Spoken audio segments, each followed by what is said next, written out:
Target ng National Housing Authority o NHA na mamigay ng hanggang 30,000 pesos na financial assistance sa kanilang mga miyembro na apektado ng malakas na lindol sa Mindanao. Habang NHCP, nagsasagawa naman ng structural assessment sa mga cultural heritage sa rehiyon. Tinutukan niya ni Rachel Beltran. Bibigyan ng financial assistance ng National Housing Authority ang 2,000 pamilya na nasira ang kanilang bahay sa Mindanao. Kaugnay pa rin yan ng malakas na lindol na tumama sa lugar.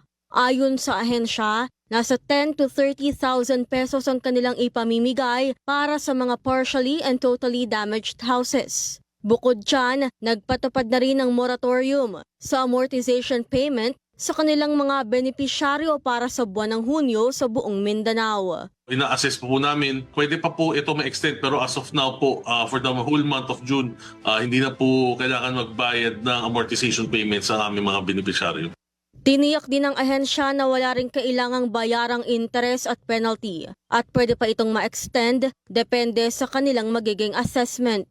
Samantala, binigyang linaw naman ng National Historical Commission of the Philippines na inaalam pa nila kung napinsala ba ang mga istruktura na mahigit 50 years old na. Ito yung mga istrukturang 50 years old pataas at yung mga may marker, no, or recognized as historical structures.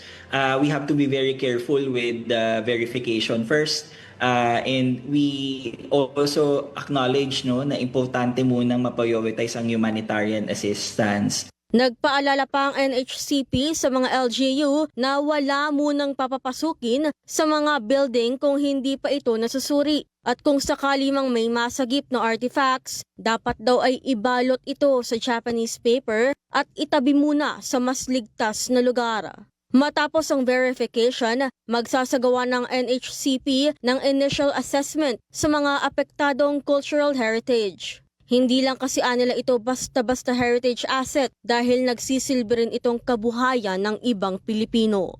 Rachel Beltran, IBC News.